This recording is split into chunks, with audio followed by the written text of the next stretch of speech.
ณีนาตาသုံးပါးနဲ့တကွာသင်္သာလေလံဘာသာသောသီလတော်မြတ်ကိုသမာဓိယာမသောက်တည်ကြပါကုန်၏ရှင်ဘုရားဣဒံမေပုံညာဘောဓိညာဏတပစ္စယောဟောတုရှင်ဘုရား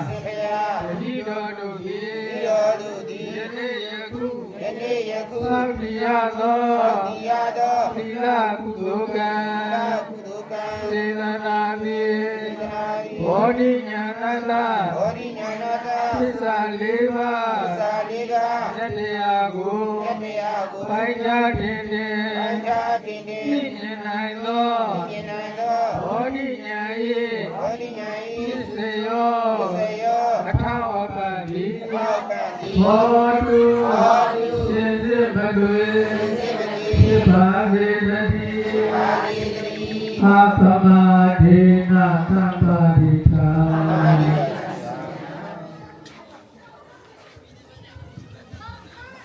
ခေါ်တာဘုန်းတော်ရဲ့ဥပဒေရှင်ပြောသွားနိဗ္ဗာန်ရောက်ကြောင်းတရားဘာတရားလဲနိဗ္ဗာန်ရောက်ကြောင်းတရားဒီဘုန်းကြီးဟောမှာမဟုတ်ဘူးစိတ်ပြင်တဲ့တရားဟော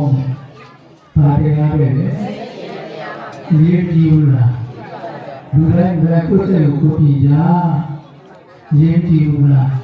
နိဗ္ဗာန်ကိုနောက်မှထားဟုတ်တယ်မဟုတ်လားခဏတော့ဘောဂါလာဆိုတယ်နိဗ္ဗာန်ကိုမျက်မှောက်ပြုရပါလို့ဤလိုမဆိုဘူးလားမြင်ရောမြင်ရပြီလားမမြင်ရတဲ့ဉာဏ်သာမရှိဘူးလားဟုတ်တယ်မဟုတ်လားကောင်းကံကိုပြန်ပြန်ရောက်ရပါလို့ဤလိုရှိလားနောက်တော့မရဘူးလား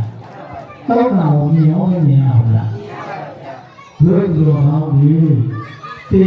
ဘာပေဝရောက်ကြတယ်ဘုံလို့မဟုတ်လားအချိန်ရွေးတင်နိုင်တော့မတေရင်အချိန်ပိုင်းလေးမှာကိုယ်စိတ်ကိုကိုယ်ပြင်ဖို့ရည်ကြည်ဘူးလားမဟုတ်ဘောမဲ့တရားကမေတ္တရိယဇတ်တော်ခေါ်မှာဘာဇတ်တော်လဲမေတ္တရိယနဲ့ပြောတဲ့ဇတ်ကိုပြောမှာဘာဇတ်လဲနားရအောင်ပြောမယ်ဆိုကတ်စင်းနေတဲ့ဇတ်ကိုနော်ကတ်စင်းနေတဲ့ဒီဇတ်တော်ကိုပြောမှာဒါတော့ဘုန်းတော်ကဒီလိုညမြတရားပေါ်မဟုတ်ဘူးမဟုတ်လို့ဟောလည်းမဟုတ်လို့ဒီတော့လည်းဘာသာဟောတယ်ဒါပေမဲ့ကိုဖြစ်တဲ့ချိန်ပြီးသွားတော့မတရားကံတော့မေ့ရတဲ့တော့ဘောင်းနှလုံးသားတလုံးပြောင်းပြီးတလုံးကဆက်တယ်ဘယ်မှာရှိတယ်လိုက်တာလို့တွေ့လို့နော်ချားလာလို့ဘောင်းနှလုံးသားမှာဟုတ်ဖုံးထားတဲ့နေရာမှာတွေ့လို့မေ့တာနော်မေ့ကြီးတယ်ဒါကြောင့်မေ့တဲ့အတွက်တော့တရားမဟုတ်ဘူးဟိုနော်အမကြီးအပူကြီးဖြစ်လို့ဘောတရားဟောဟုတ်လားဒါတော့ကမေတ္တရိယဇတ်ပါဇတ်တဲ့ဒီကပိသနာဝေယံဒီဣဒ္ဓပိစေရပိဒာသတမဝုပိကာမတေဟရေယောသကဝေရိနောဒီရဝါဤပြည့်တဲ့ကာဘဝလူလောက၌တော်၎င်းဒေဇဝါဓမ္မလောကနောက်ဘဝ၌တော်၎င်းဧကမိစေရပိဓမ္မနာလိုခြင်းဝတ္ထုခြင်းဆိုတဲ့ဧကမိစရိယယံလူကြီးနှစ်ပါးကိစ္စခံနေကြရကုန်သောယေနာကျေလူယောနဘာတတဝါတို့ဖြင့်နာဝရတိဖေလိုဤနေမှာကြီးပွားခြင်းမရှိနိုင်ကြလေကုန်၏သာသမတို့ကြောင့်ဟောဒီကာမပြည့်စုံကံသန္တရာနတ်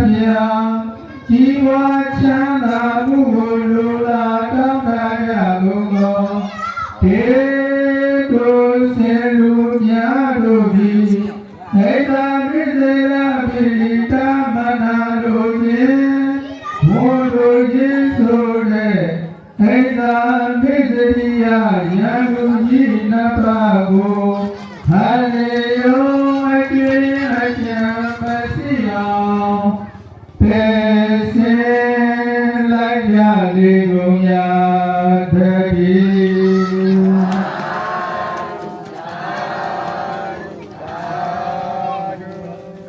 ဘုရားရဲ့သူတော်ဘာကိုကြောင်းကြတယ်ဉာဏ်သူပဲပါဉာဏ်သူ၅ပါးနော်နံပါတ်1ကပါတဲ့လေရေဟုတ်တယ်မဟုတ်လားရေပြီးနဲ့ခိုးသူမရှိမနဲ့တဲ့တော်သူဉာဏ်မျိုးပဲပါလေအဲ့ဒီဉာဏ်သူကအပြည့်ဉာဏ်ဘာဉာဏ်တွေလဲအဲ့ဒီဉာဏ်တွေကလူတိုင်းမခံစားရဘူးလူတိုင်းခံစားရတဲ့ဉာဏ်တွေကအတွင်းမှာရှိတယ်ဆောင်လွဲလို့မရကိုယ်ကမှရေကိုယ့်ရဲ့အိမ်မှာရေတွင်းရေကန်တွေမှာရေရှိနေတယ်ဆိုလို့ရှိရင်အဲ့ဒီရေကဉာဏ်သူတော့မိတ်ဆွေဖြစ်ဘူးလားကိုယ်လုံးလို့ရထပ်လို့ပြီးလို့တောင်းလို့ရတယ်လေအဲ့ဒါလို့ရှိရင်ရေကဉာဏ်သူတော့ဉာဏ်သူပဲဒါပေမဲ့ဉာဏ်သူအစ်ဟုတ်တယ်လားပထမမိတ်ဆွေဖြစ်နေတယ်နော်ဘုရားတိတော်မှာဆိုလို့ရှိရင်အိမ်ပါရီမျိုးလူတွေပါညာတွေသေအဲ့ဒါကြတော့ရေကြတော့ဉာဏ်သူဖြစ်မသွားဘူးလားအဲ့ဒီတော့လူတိုင်းကအဲ့ဒီရေဆိုတဲ့ဉာဏ်သူနဲ့ကြုံရပါမလားမကြုံဘူးမိတ်ဆွေနဲ့တော့နေ့တိုင်းမကြုံဘူးလားဒါကြောင့်ရေဆိုတာဉာဏ်သူအစ်ဟုတ်ရဲ့လားမဟုတ်နော်ပြီးရဲ့နံပါတ်1ကပါတယ်လေဒီကလည်းညာသူပဲနော်ကိုယ်အိမ်မှာရှိတဲ့ဘီးတွေကြတော့သမင်းချက်တယ်ရေသွေးတယ်အဲ့ဒါတွေကြတော့မှဖြစ်တယ်မိတ်ဆွေမဖြစ်ဘူးလားကိုယ်အိမ်လောင်သွားပြီဆိုလို့ရှိရင်အဲ့ဒီဘီးကမိတ်ဆွေဟုတ်သေးရဲ့လားညာသူဖြစ်သွားတယ်ဒါပေမဲ့အိမ်တိုင်းဘီးလောင်ရလားတဲ့အိမ်လောင်ရင်တဲ့အိမ်လဲကုန်မယ်ကူးဆက်ရင်အိမ်လုံးရင်ဘောဟုတ်တယ်မဟုတ်လားမင်းနဲ့နံပါတ်3ကပါတယ်လေဟောပြည်သူပြည်သားတွေကိုလမ်းတွေဖောက်နေတရားတွေဆောက်နေအရှင်းပြေအောင်လုပ်ပေးလို့ရှိရင်အဲ့ဒီမင်းကမိတ်ဆွေပဲမင်းကောင်းမင်းမြတ်ပဲဒီလိုမဟုတ်ဘူးလားပြည်သူပြည်သားတွေကိုဒုက္ခပေးပြီးဆိုလို့ရှိရင်အဲ့ဒီမင်းကဘာဖြစ်သွားလဲဉာဏ်သူဖြစ်သွားတယ်နော်ခိုးတဲ့လူဓမြတိုက်တဲ့ကိုးသားဓမြဉာဏ်သူလို့ပြောတယ်အိမ်တိုင်းတခုသမျှအခိုးခံရတာရှိသလားဉာဏ်သူရှိမဟုတ်ဘူးနော်အမွေကသားဆုံးသမီးဆိုသား3ယောက်ရှိတယ်2ယောက်မကောင်းရင်1ယောက်ကောင်းပြီမရဘူးလားဆိုးလိုက်တဲ့သားဆိုးလိုက်တဲ့သမီးတော့ဆိုးနောက်ဆုံးတော့မဖြစ်နဲ့ပေါင်းလာတဲ့အခါကျရင်မိတ်ဆွေဖြစ်နိုင်နေတယ်မဟုတ်ဘူးလားကိုယ့်ရဲ့အုတ်ထိန်သူရဲ့အင်ပြမှုကြောင့်ပေါင်းသွားတဲ့သားစိုးသမီးစိုးတွေမရှိဘူးလားဒါဆိုလို့ရှိရင်အဲ့ဒါလည်းမိတ်ဆွေအစ်စ်တော့မဟုတ်ရန်သူအစ်စ်မဟုတ်တကယ်ရန်သူအစ်စ်ကလူတိုင်းမှာရှိတယ်တရားနှလုံးအဲ့ဒါအလုံးမှတ်တာအဲ့ဒါနဲ့မစ္စရိယဘာလဲအဲ့ဒါဆိုတာကတွန့်လို့တယ်မနာလို့သူများကြီးပွားချမ်းသာနေတာဥပ္ပနေတာမနာလို့ဘောပေါက်ရဲ့လားသူများအောင်မြင်နေတယ်သူများတိုးတက်နေတယ်မနာလို့ဟုတ်လားနောက်ဆုံးတော့ကိုပြည့်စည်တဲ့ဘုံပြီးသွားတဲ့အမွေကိုခွဲဝေတာတော့မောင်နှမချင်းမတည့်မရှိဘူးလားကိုချင်းနဲ့သာမဟုတ်ဘူးလေဘာကြောင့်လဲအိတ်သာဝင်လို့ဘာဝင်လို့လဲ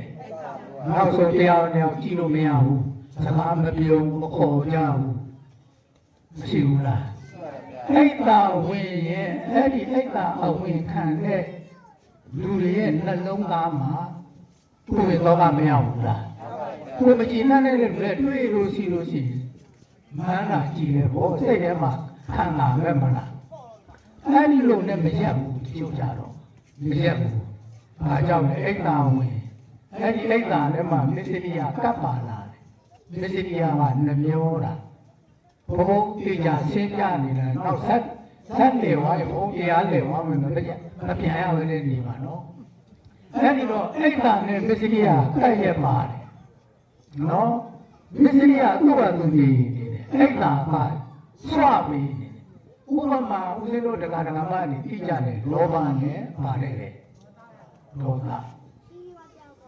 သကသူ့ဘာသူနေနေတယ်လောဘကြောင့်ဒေါသဖြစ်ရတယ်ဒီလိုဟုတ်လားဒေါသရဲ့လားကိုယ်ကလောဘကြီးတယ်ရတယ်လိုချင်နေလေမရတဲ့ခါကျတော့ဒေါသမဖြစ်ဘူးလားဒေါသသူ့ဘာသူနေနေတယ်နော်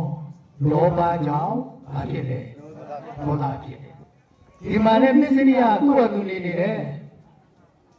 အိတ်တာကစွပြီးတာအိတ်တာကမလုပ်ပြီးတယ်စွပြီးတယ်အဲဒီတော့မစ္စရိယကမိမိပစ္စည်းကိုနှမျောတယ်ဒါမှမဟုတ်မိမိပစ္စည်းမိမိရမဲ့ပစ္စည်းသူတစ်ပါးရသွားတာကိုနှမျောတာမစ္စရိယအဲ့ဒါတွေကိုမခံနိုင်တော့ဘာလုပ်တယ်လဲမောင်နှမအချင်းချင်းစိနေလုပ်တယ်မရှိဘူးလားစီဝါပြအောင်လုပ်တယ်မရှိဘူးလားတစ်ရှင်းတက်လာပြီအဲ့လိုစီဝါပြအောင်လုပ်တယ်စီဝါတက်တယ်သိအောင်လုပ်တယ်မသိဘူးအဲ့ဒီတကဘာဖြစ်လဲတစ်ရှင်းတက်လာပြီနောက်ဆုံးတော့သူများကိုယ်အိမ်ကိုမိခိုးဆို့တဲ့အချက်ကြီးရောက်သွားဘူးလားအများကြီးပဲနော်ဘုံတိုက်တာလို့ဘာလို့ညာလို့မပြတ်ပြအောင်လုပ်တာအိတ်တာနဲ့မစ္စရိယဟုတ်ပြီလားဒီအိတ်တာနဲ့မစ္စရိယနဲ့ဘုံလို့သူတော်ကောင်းတွေရှင်ထဲမှာကိန်းနေပြီဆိုလို့ရှိရင်ဒီဘဝမှာလည်းမချမ်းသာဘူးတန်ခါရမှာလည်းမချမ်းသာဘူးအဲ့ဒီစိတ်နှစ်ပါးကိုပြင်နိုင်မှချမ်းသာဒုက္ခရမယ်အကြောင်းကိုဘုံလို့နည်းနည်းလေးပြောပြတယ်ဟုတ်ပြီလားအဲ့ဒီတော့ဥပမာဘုံလို့ရဲ့တရားမတွေကြားဘူးရတယ်နော်စေဒီဝဒကြားဘူးလေမဟုတ်လားဒီဝဒလေသူ့နာမည်ရင်းကဒီဝဓာထဟုတ်တယ်လေဒီဝဆိုတာကနတ်ဓာထဆိုတာကပေးတာဒါကြောင့်ဘုံလို့တရားဟောတဲ့အခါကြားလို့ရှိရင်အဲ့ဒီပါဠိတွေကိုအနဲ့ပြန်လို့တတ်ရတယ်ဒါကြောင့်ဓမ္မဂတိကအတိုင်းသာသနာတသဓမ္မစရိယအနည်းဆုံးရမှတရားဟောလို့သင့်တော်တယ်။ဒါကြောင့်လည်းအနဲ့ဒီပြန်လို့ရှိရင်လွယ်ဒီကဲ့ရတယ်လေ။ဒေဝဓာထအားတယ်လေ။ဒေဝဆိုတာကနတ်ဓာထကပေးတာနတ်ပေးတဲ့သားတဲ့။နတ်ပေးတာမပေးတာတော့မသိဘူး။မြတ်စွာဘုရားကိုဉာဏ်သူလုပ်တယ်မဟုတ်လား။နတ်ပေးလို့ပဲနော်။သူ့အပေါင်းကိုပါတယ်လေအာသာတတလေမှတ်တယ်မဟုတ်လားသူ့ရဲ့ချစ်ဆုံးတကအာသာတတမဟုတ်အာသာတာတထုပါတယ်လေသူ့နာမည်ကအဲ့ဒါအာသာတနာမည်ကအာသာတမမွေးခင်တဲ့က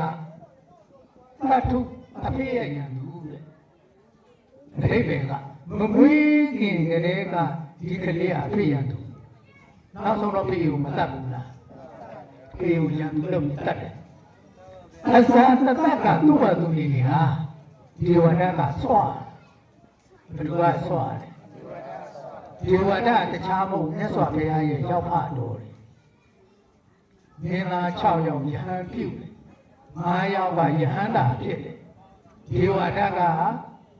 လောကီဇံအပိန်ကြီးနေရတော့မြတ်စွာဘုရားကပါဠိဗုဒ္ဓရာမောက္ကလံကိုယာတုပေးတယ်ပုံနာမျိုးကိုနော်ယာတုပေးတဲ့ခါကျတော့သူကမနာလို့ဖြစ်တာအိတ်တာဒီဒေဝဒကမနာလို့အမှန်မှဆိုမောက်ပေးရမှာဘာကြောင့်ပုံနာတွေကိုပေးရတာလဲမနာလို့နောက်မြတ်စွာဘုရားရဲ့သာသနာကဒီပုံနာယဟန်တွေကိုသာသနာလွယ်သူမရမှာဘူးသူကနှမျောတာမစ္စရိယနော်မနာလူတာကအိတ်တာနှမျောတာကမစ္စရိယအဲတော့မြတ်စွာဘုရားကိုသူဆောက်တယ်ဘယ်လိုဆောက်လဲဆိုတော့မြတ်စွာဘုရားအရှင်ဘုရားတော်ထဲမှာ6နှစ်အစာရေးစားအငတ်ခံပြီးတော့တရားအားထုတ်တယ်ဘ ဘူးဖရာဖြစ်ပြီးဆင်ပြားပြင်မှန်းနေပြီငါယူလိုက်ဒီသာသနာသူ့လက်ထဲကိုအပ်ပါတိုက်ရိုက်ဆောက်လာဒီဝါဒမြတ်စွာဘုရားကဟဲ့ဒီဝါဒကိုတန်ရလုံးကိုနဲ့မတန်တဲ့အရာမတောင်းဆိုနဲ့ဘုရားကပြောတယ်ပိတ်တယ်အဲ့တော့စိတ်ထဲမှာတော့ခလုဖြစ်နေပြီဗောဟုတ်တယ်မဟုတ်လားအဲ့ဒါမစ္စရိယတောင်းကြတော့မယ်အဲ့တော့ဘာလုပ်တယ်လဲဆိုလို့ရှိရင်တောင်းဆိုချက်10မျိုးပြေဝဒတောင်းတယ်10ချက်လုံးဘုရားကပယ်ချတယ်အဲ့ဒါနဲ့မရက်နေဘူးသူကမြတ်စွာဘုရားကိုအစာတတ်နဲ့ပေါင်းပြီးတော့ဘုရားကိုရေးသမားခေါ်ပြီးတော့ရေးနဲ့ဖြစ်တယ်မဟုတ်လားရေးနဲ့ဖြစ်တယ်ကိစ္စကုန်းတောင်မှာမြတ်စွာဘုရားကဘာမှမဖြစ်ဘူးအဲ့ဒါကိုမကျေနပ်ဘူးနာရာဂီပြီးရှင်ကိုအရက်ဘူးပြီးတိုက်တယ်မြတ်စွာဘုရားဆုံးခံကြတော့ဆင်နဲ့တိုက်တာတယ်တိုက်တာလို့ရမလားနာရာဂီကြီးကမြတ်စွာဘုရားတရားဟောတယ်မဟုတ်လားအဲ့ဒီနာရာဂီနဲ့တိုက်တာလို့မရတော့အစာတတ်ကိုသူပြောတယ်မင်းကမင်းပြေကတုံနဲ့နေမှာမဟုတ်ပြောင်းတတ်လိုက်ငါလေးဂေါရမကိုပြောင်းတတ်မယ်ဂေါရမဒီငါဘုရားလုံးမယ်မင်းလည်းရှင်ပြန်လုံးမြောက်ပြီးတာအစာတတ်နဲ့သူ့ပြေကိုတတ်လိုက်တယ်သူကြတော့မြတ်စွာဘုရားကိုတတ်လို့မရတဲ့အခါကျတော့တန်ခါတင်းကွယ်ဘာလုပ်လဲတန်ခါတင်းကွယ်တယ်တန်ခါတင်းကွယ်တော့တန်ခါခိုင်းကွယ်သွားတော့မြတ်စွာဘုရားကသာတိပုတ္တရာနဲ့ပေါက်ကလန်သူ့နောက်မှာပါသွားတဲ့တန်ခါတော်တွေကိုတရားသဟောတာနောက်ဆုံးတော့ပြန်ရောက်လာတယ်အဲ့ဒီတန်ခါတွေအဲ့ဒါကိုရင်ခွဲတာကြပြီးသွေးအန္တာဒီဝဒကသွေးအန်ပြီးတော့သူ့ရဲ့ရောက်ဖကိုတောင်းပန်မယ်ဆိုပြီးတော့လာတာဒီတော့ကြောင်းပုံမှာကြောင်းပုံဝမောက်အစိတ်မှာရောက်တဲ့အချိန်ညီကြီးအကွယ်ပြီးတော့ဘာဖြစ်သွားလဲမြင်မြွားတယ်မတောင်းပန်နိုင်အောင်အိတ်တာမစ္စရိယသူတော်ကောင်းတွေကြောက်ကြမကောင်းဘူးလားအဲ့ဒီတော့ဘုန်းဘုန်းဒီမှာတရားနာနေတဲ့သူတော်ကောင်းတွေမိမိရင်ထဲမှာရှိနေတဲ့အဲ့ဒီတရားနှစ်ပါးမရှိဘူးလားတရားဟောတဲ့ဘုန်းကြီးလည်းရှိတယ်တခြားခွေးလို့နွားလို့ကြောင်လို့တိရစ္ဆာန်တို့မှာဟောအိတ်တာမစ္စရိယမရှိဘူးလားဒေါသဒေါသမရှိဘူးလားဒေါသဒေါသခဏထားအပြစ်မရှိဘူးသဘောပေါက်ရဲ့လားကိုယ်ဒေါသနဲ့ကိုယ်ဒေါသနဲ့ကိုနည်းနည်းပဲခံရမယ်အိတ်တာမစ္စရိယတောင်းချမ်းပြီဆိုလို့ရှိရင်တတန်တရားလုံးဒုက္ခရောက်တယ်ဟုတ်ပြီလားဒါကြောင့်ဒီအိတ်တာမစ္စရိယဇတ်တော်ဘုံလို့လာပြီးတော့နည်းနည်းငယ်လေးဟောပြတယ်နော်ဣဒာပိသနဝဒန္တိဣဒ္ဓပိစေရပိရိနာသတ္တမဝုပိကာမတေဟနေယုံသကဝေရိနောဣဒဝါဒီပစ္စကဘဝလူလောက၌သော၎င်းပစ္စဝါဓမ္မလွန်လောကနောက်ဘဝ၌သော၎င်း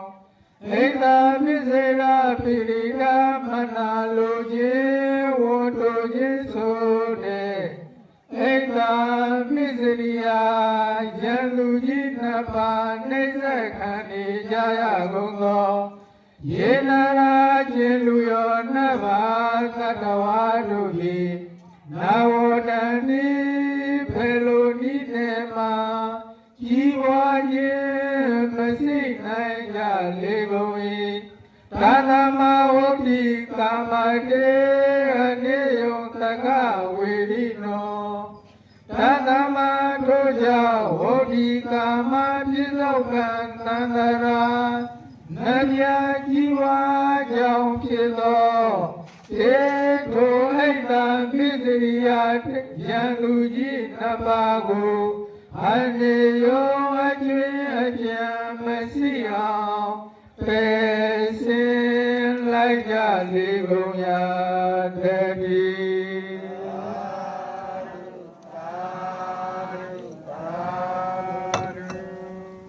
ဘုန်းတော်ကတ္တမမြတ်စွာဘုရားလက်ထက်ဗာဘုရားလက်ထက်လေအသက်အားဖြင့်အနည်း 6,000အသက်စီတယ်လူတွေနှစ်ပဲလား6,000အသက်မရှိဘူးလားဘုံလူခေတ်ကတတိတိရောလာတယ်မဟုတ်လားဒီလုံးကတရားတွေဥ85ဒီလိုမဟုတ်ဘူးလားသတ္တဗာမြတ်စွာဘုရားလက်ထက်လုံးဝဆိုလို့ရှိရင်လူတွေကအနှစ်6,000အသက်စီတယ်နှစ်ဘယ်လောက်အသက်စီတယ်အမျိုးသမီးမျိုးသားအသက်20အနှစ်2,000ကျမှအိတ်တော်ပြုတယ်မကောင်းဘူးလားယဟန်ဝိနဲ့အနှစ်2,000မှယဟန်ပြုကြတယ်သတ္တဗာမြတ်စွာဘုရားလက်ထက်တတ်တော်စီဘုရားအဲ့ဒီသတ္တဗာမြတ်စွာဘုရားလက်ထက်မှာဘုဘုံလို့ပြောမဲ့ဇက်ကောင်ကတော်မှာဆရာတော်တစ်ပါးဖြစ်တော်ဘုံကြီးတော်ဘုံကြီးဖြစ်နေတဲ့အချိန်မှာသူအားထုတ်လာတာအနှစ်2,000ရှိပြီအားထုတ်လာတာနည်းနည်းစီပြီလေတရားထုတရားမြတ်မရဘူးဒီလနဲ့လည်းပြည့်စုံတယ်သမာဓိနဲ့လည်းပြည့်စုံတယ်ပညာနဲ့လည်းပြည့်စုံတယ်ဝိပဿနာပညာအားထုတ်တယ်ဒီဟောညာအဲ့ဒီတတိဘောအခါမှာအဲ့ဒီရွာမှာအာဂနုကိုယ်တော်တစ်ပါးကြွ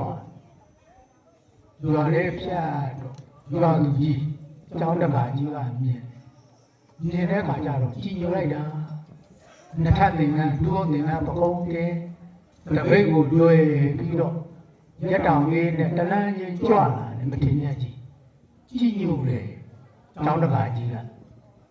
တခါတည်းအနောက်ကနေပြေးလိုက်ပြီးတော့တော့ဦးချပြီးတော့ဆောက်တယ်အရှင်ဘုရားဟိုဘက်နားမှာတပည့်တော်ကျောင်းစီတယ်တပည့်တော်ဆရာတော်လည်းရှိတယ်အဲ့ဒီမှာတညတော့တည်းတော့ပျော်ရင်းနဲ့ပျော်တော့နေပေါ့ဗျာတပည့်တော်အလုပ်ကြီးပြပါမယ်တခါကြီးကကျောင်းတခါကြီးကလည်းတထေးဆိုတော့အဲ့ဒီအာမနုကိုတော့ကျောင်းကိုပြင်ပြီးတော့ပြန်ရောက်ပြီးတော့တလွန်ညောင်ဆောင်လို့ခေါ်တယ်ဘုံဘုံလို့ပြောမယ်ဆိုရင်ကတင်ပေါ့သူ့ရတလွန်ညောင်ဆောင်ကိုယူသွားပြီးတော့ခင်းပေါ်စောအခင်းလေးခင်းပြီးတော့အဲဒီအာဂန္တုကိုတော့သပင်စီနေတယ်အဲဒီတတိကိုယ်တိုင်ခေါင်းရိပ်တာခေါင်းရိပ်ပြီးအဲဒီပေါ်စောလေးခေါင်းလေးကတင်လေးအေးရကြနာနာလောက်လာကျောင်းတိုင်ဘုံကြီးအဲဒီတထေးရဲ့ဘုံကြီးကမကျေနပ်ဘူးတဲ့ကျောင်းတိုင်ဘုံကြီးကဘာဖြစ်နေလဲသူအားထုတ်လာတာနှစ်ဘယ်လောက်ရှိပြီလဲနှစ်2,000ရှိပြီသူတရားသူအာယုံမပြီးဘူးကြောက်စရာမကောင်းဘူးလားမနာလို့ဖြစ်တာဒီလိုတော့ဒီလိုနေကောင်းကောင်းနေရရင်ငါကြောင်းအပြန်မသွားတော့ပြန်ကြွမှာမဟုတ်တော့ဖြစ်ဘူးဒီလိုတော့အဲဒီတော့တထေးကြီးကတခါတည်းသူ့ကိုကြောက်ပြီးတော့ဆောက်တယ်အရှင်ဘုရားမနှက်ဖန်ကြရင်အာဒီအာဂနုကိုယ်တော်နဲ့အရှင်ဘုရားနဲ့အိမ်ကြွပြီးဆုံးဖို့ပါဗျာဆုံးစာပင့်အဲ့ဒီခါကျတော့ပုံပြီးတော့လောင်တာသူ့မနာလို့ဟိုတူတဲ့စိတ်ကပောက်ဝဲတာအဲ့တော့မနဲ့အာယုတက်တော့တောချောင်းတွေကတုံးခောက်တယ်မဟုတ်လားတုံးခောက်တယ်ဒီစီထုတယ်မထုဘူးလားတောချောင်းအဲ့ဒီတုံးတွေဒီစီကိုကောက်ရုံးနဲ့ထုလားကောက်ရုံးနဲ့ထုတော့တန်ပြီးပါမလားကိုကတော့နွားမှာကြောက်လို့လေမနှောအောင်ခောက်တာဘယ်လိုပဲခောက်ကိုတော့သိနေတယ်ဒီဘုံကြီးအိတ်တာမစ္စရိယဝင်နေပြီတော်ပြီဒီရွာဒီမှာမနေတော့ဘူးဆိုပြီးတော့အာငါကိုတော့ကြွသွားမနေတော့အဲ့ဒါကိုသူကမသိဘူး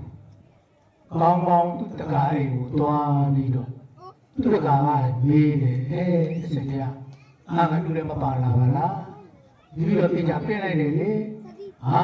ဒီကိုတော့ကရဟန္တာထင်ပြီးတော့အရလောက်နေတာဒီကိုတော့လည်းငါဘုံမောင်အောက်လည်းမလို့ကြီးစီထုလည်းမလို့အဲ့ပေါက်လိုက်တဲ့ကူတော့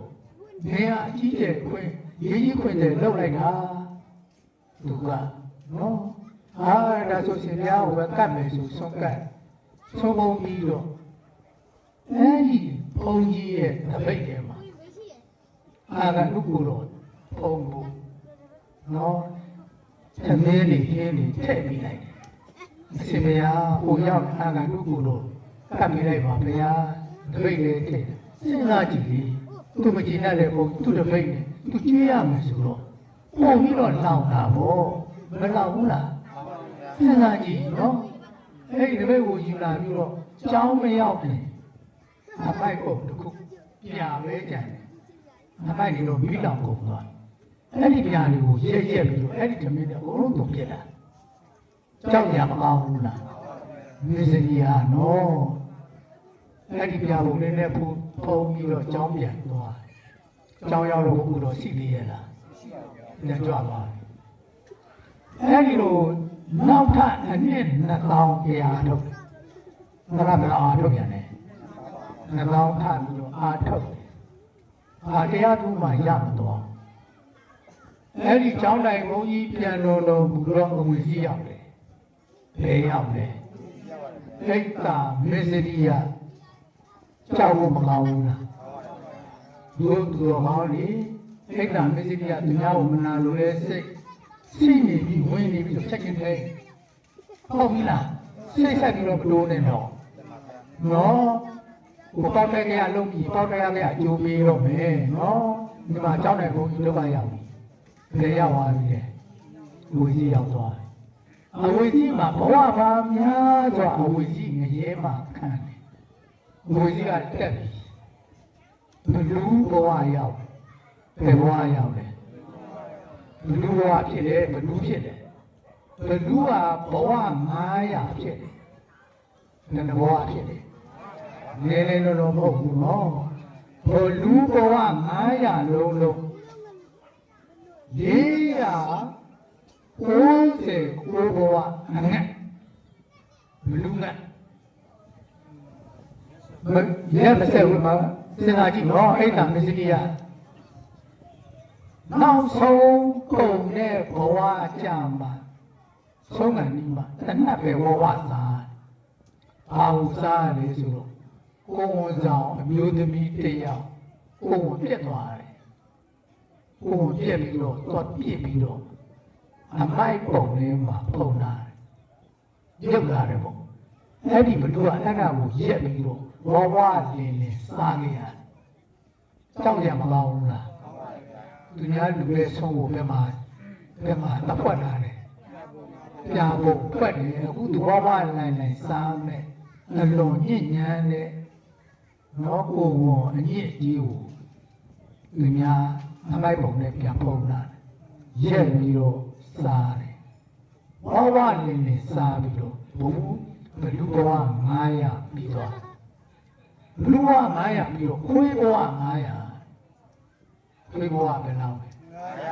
ဘလူကြီးဘလူငတ်ခွေးဖြစ်တော့လေခွေးငတ်ကြောက်ကြမကောင်းဘူးလားနောက်ဆုံးခွေးဘဝ900နောက်ဆုံးဘဝမှာဝဝလန်လိုက်တနတ်စားအခုတော့လူအိမ်ကပြန်သွားတယ်လူတယောက်ရှင်တို့ချလိုက်တယ်အဲ့ဒီအပတ်ဝဝနေစားနေရခွေးဘဝ900ပြီးသွားလူဖြစ်တယ်အိမ်ကြီး1000ရှိတဲ့ရွာကြီးမှာလူသက်ဖြစ်တယ်ဒီကံပြီးရွာတဲ့ကြီးကျယ်စီကားတဲ့ရွာကြီးအဲ့ဒီရွာမှာလူသက်ဖြစ်တယ်ဟုတ်ပြီလားလူသက်ဖြစ်ပြီးတော့သူပဋိသန္ဓေနေတဲ့အချိန်ကစပြီးတော့အဲ့ဒီတမန်ရွာကြီးကငါးဖားစာလို့မရတော့ကြောက်ရမကောင်းဘူးလားရေ9ကြိမ်မျောတယ်ရေဘယ်နှကြိမ်မျောတယ်မီး9ကြိမ်လောင်းတယ်တရွာလုံးဘယ်နှကြိမ်လောင်းတယ်ရှင်ဘရင်9ကြိမ်တန်ခတ်တယ်အဲ့ဒီရွာရှင်ဘရင်ဘယ်လောက်ခတ်တယ်နခတ်တယ်ရွာသူရွာသားကြီးတွေကစီဝေးခေါ်လူကြီးတွေကငါတို့ရွာမှာမဖြစ်ဘူးဧကန္နတော့ငါတို့ရွာမှာကန္နကန္ဒီရောက်နေပြီကန္နကန္ဒီပါတဲ့လေဒိဋ္ဌိကလူရုပ်မှာရောက်နေပြီဒိဋ္ဌိကပါတဲ့လေလူရုပ်မှာရောက်နေလူဟာတစ်ချမ်းခွဲလူဟာမလို့ရတယ်လူရုပ်မှာရောက်နေရင်ဒီငင်းကုန်းရွာကြီးလူဟာတစ်ချမ်းခွဲတယ်နော်တတိတော့ထားဘောပေါက်ရလား ရုံမှာရောက်ရင်လူတော်ပါဖြစ်တယ်ဒီမှာပွဲပြီးအရင်တစ်ထောင်အရင်900ပွဲသူပဋိသန္ဓေနေတဲ့အစုကဆာစားပွေစားမရဟိုဘက်တချမ်းကဆာစားပွေစားရတယ်ဟိုဘက်ချမ်းကရွာလူကြီးကဟေးငါတို့မဲမှာပါလာပြီဒီလူရုံမှာကြီးခန္ဓာကံဒီကောင်ဖပွဲ950သူနေတဲ့ဘက်ကဆာစားပွေစားလို့မရဟိုဘက်တစ်ဖက်ကရပြန်ရောဟေးငါတို့ဘက်ကပါလာပြီဒီခန္ဓာကံဒီရုံမှာပါခွဲနဲ့နောက်ဆုံးနှအိမ်ကျန်တယ်နှလောက်ကျန်တယ်နှအိမ်ကျန်တယ်အဲ့ဒီနှအိမ်တော့မှတိုင်ကဆာစားလို့ရတယ်သူပြိနေနေတဲ့အိမ်ကဆာစားလို့မရဘူးအဲ့ဒီတော့ရွာပြင်ကနေဒီမှာမောင်းထုတ်တယ်ရုံမှာတွေမှာလုပ်တယ်ရုံမှာတွေရွာပြင်မောင်းထုတ်ရတယ်ညီကုန်းကြီးတတိတော်တာဖားမနေနဲ့ရွာနာဟုတ်တယ်မဟုတ်လားအဲ့ဒီတော့သူများပါဝဋ္ဌိရောက်တယ်ဘယ်ရောက်သွားလဲပါဝဋ္ဌိမြို့ရောက်လာသူနဲ့သွားပြီးတော့သူ့အမေအဖေကြီးကလိုက်တောင်းစားလာဘယ်သူမှမထည့်မလူတောင်းစားနောက်ဆုံးသူ့အဖေတယောက်လည်းသွားပြီးတော့တောင်းလာပြီးတော့စားရတယ်တဖြည်းဖြည်းနဲ့အဲ့လိုနေတာတဲ့ခါကျတော့သူမွေးပြီသူပါဝိုင်းတောင်းလို့မရဘူးသူမပါဝိုင်းတောင်းလို့ရတယ်ဒီလိုကြီးတာတဲ့အခါကျတော့သူ့မိဘတွေကပြောတယ်ဟေးငါတို့အရက်ပြမယ်ဒီကလေးကသူ့ချီတော့ရက်ဒီလိုရပြီပြစ်ထားတော့မယ်သာဝတိမျိုးမှာပြစ်ထားတာသူကနမပြေးရောသူကခေါ်တော့အဲ့ဒီတော့လက်တောင်းလို့မှမရပဲအိမ်တို့အိမ်ကြဟိုအမိုက်ပုံလေးမှာလိုက်ကောက်စားတယ်သူကအဲ့ဒီကလေးကအဲ့လိုပဲလိုက်ကောက်စားတာဘယ်သူမှခေါ်ပေါ်လောင်ပဲလည်းမဖြစ်ဘူးဆော့ပဲလည်းမလုပ်ဘူးသူ့ကိုမြင်လိုက်တာနဲ့သူများတွေကမချစ်ခင်ဘူးပုံးတာသူ့ကိုအဲ့ဒါမစ္စရိယာနော်ဒါကြောင့်ဒီများချမ်းသာနေတာမနာလို့ဖြစ်နေဟုတ်ပြီလားကိုယ်နဲ့မနှမျောနဲ့ထိုင်တင်တော့ပြီးကနော်ဒီများရတာကိုကိုမနာလို့မဖြစ်နဲ့ဟုတ်ပြီလားအဲ့လိုမနာလိုဖြစ်နေမစ္စရိယဖြစ်နေမယ်ဆိုလို့ရှိရင်လောင်မယ်ဆိုလို့ရှိရင်လောင်တဲ့နေရာမှာရပ်တာစစ်ဆက်ပြီးတော့မလုံးနဲ့ဒီကအကျိုးပြည့်စုံအောင်မလုံးနဲ့လောင်ပြီးလို့ရှိရင်အကျိုးခံစားမှမလွယ်ဘူးဟုတ်ပြီလားအဲ့ဒီကလေးတွေကလိုက်တောင်းစားနေလို့ပါဠိပုဒ္ဒရာမထေနဲ့တွေ့တယ်မထေနဲ့တွေ့တယ်ပါဠိပုဒ္ဒရာကြည့်ရောဒီကလေးနေ့တိုင်းညမေးမှာကောက်စားဒီများအိမ်ပြင်မှာကောက်စားဘဝစားဒီကောင်မေးကြည့်မယ်တကယ်ကြီးစစ်လားမင်းနာမည်ဘယ်လိုခေါ်လဲ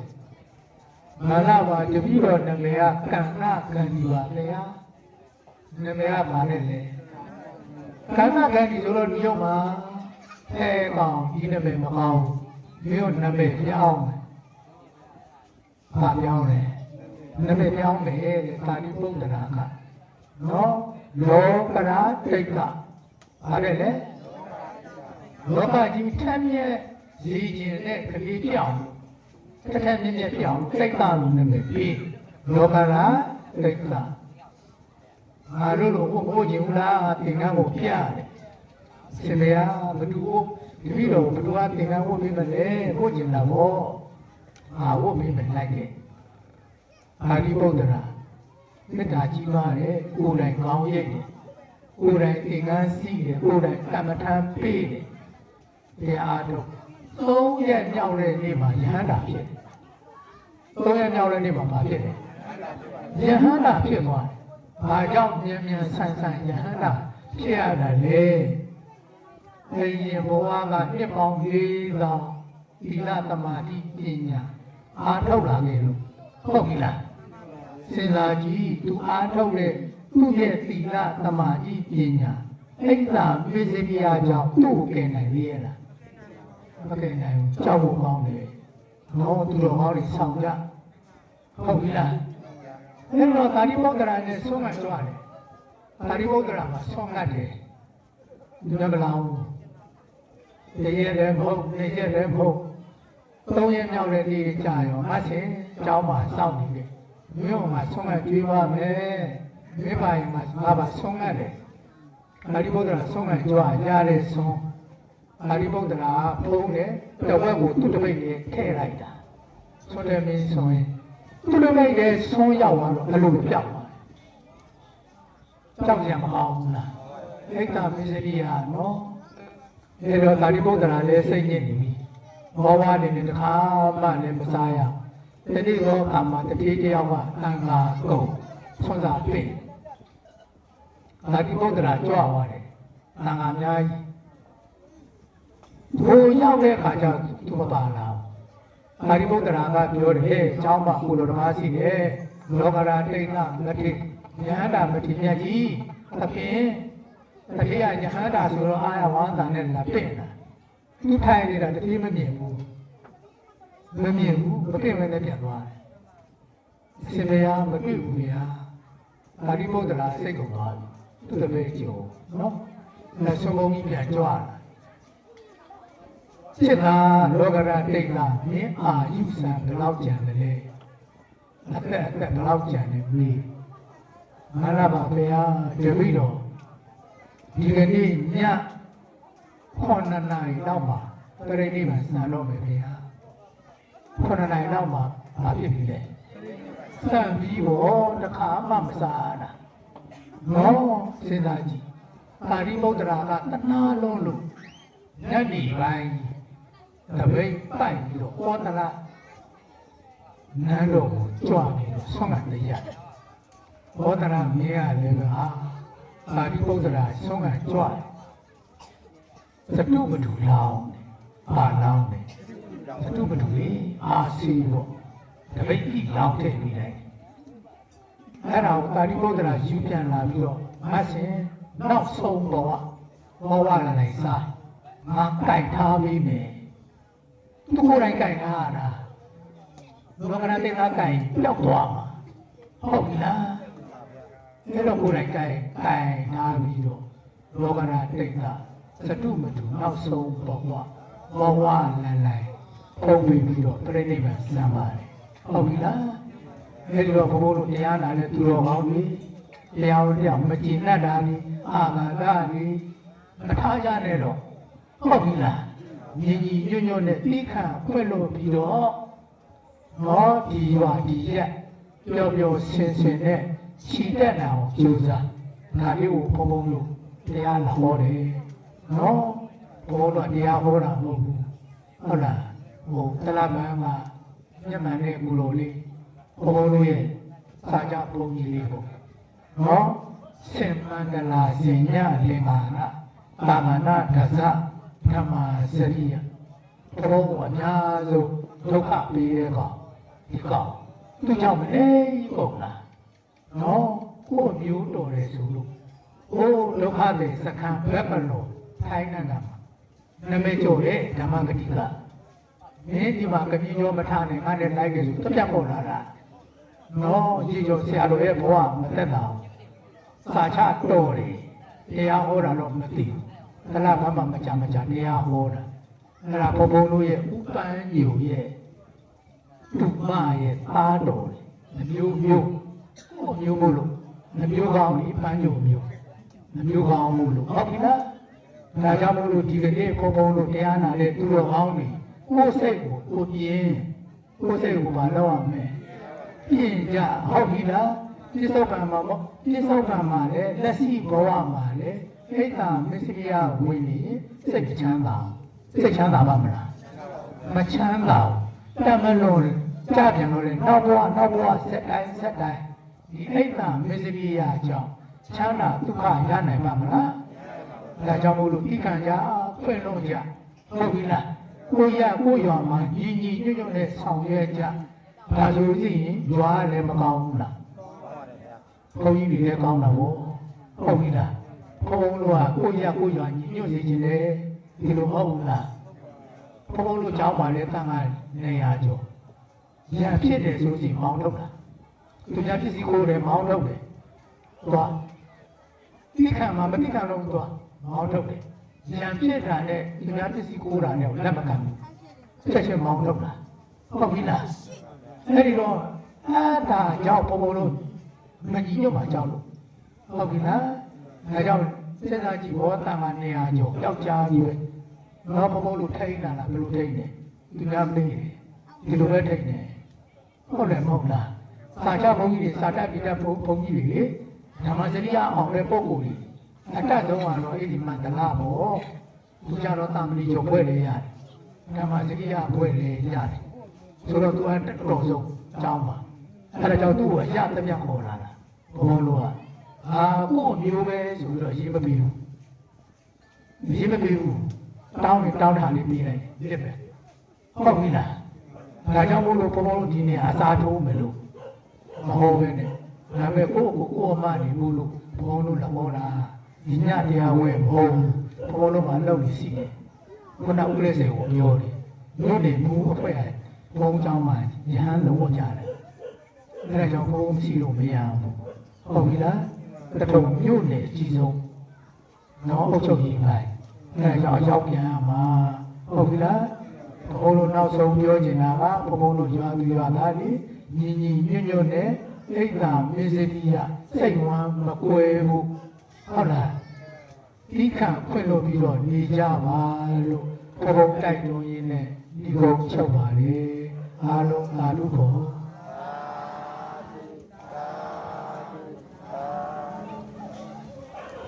အခုဓမ္မပူဇာကိုအားလုံးဒီတော့ဝဲပါဒီနေ့ဘုန်းကြီးကိုလူတယ်ဟုတ်ပြီလားမလူစင်တယ်လည်းလူလိုက်ဟုတ်ပြီလားနောက်ပြီးတော့မှဘုံနဲ့ပါလာတဲ့ဥတော်တွေကိုနည်းလေးကိုတူလေးလူတွေဘုပြီးနေနဲ့ပြန်မှာဟုတ်ပြီလားဒီကြပြန်လာပေါ့နော်ရေစက်ချမယ်အဲ့ဒီရေစက်နဲ့လူတွေပထားလည်းပါထည့်လိုက်ဟုတ်ပြီပထားပါချတာထည့်လိုက်အားလုံးလိုက်ဆုံးမယ်ဤသို့ပြုရာမြတ်ဘုံညာကြောင့်ချမ်းမြအေးကြီးရေမဲ့ညီသည်ဆွေပြီးထောက်ချလမ်းမကောက်ပဲရောင်းရပါလို့ထိုးဘဝကျင်လေရလေဒုက္ခဘေကံယမအပေါင်းမကောင်းမှုသမျှမတွေ့ရပဲသဗ္ဗအိစ္ဆာမင်္ဂလာကိုရွေကတာတိုင်းရစေသောယနေ့ယခုပြုသမျှမြတ်ဘုံမြတ်ကြောင့်ဒီပါဆရာညာတကာနှင့်ကိုမဆောက်ကြကိုဆောင်နကအရင်စာ၍ရှိသမျှလုံးစုံဘုံ30ဖြစ်ဖြစ်သမျှဝိနည်းအားညာညာပါစေသေငါဝေတိညာထွေတာဓုခေါ်စေသောအာလုံးချမ်းသာသမျှအမြအမြအမြယူတော်မူကြပါကုန်သောသာဓုသာဓုသာဓုအာလုံးချမ်းသာသမျှအမြအမြအမြယူတော်မူကြပါကုန်သောသာဓုသာဓုသာဓုအာလုံးချမ်းသာသမျှအမြအမြအမြယူတော်မူကြပါကုန်သော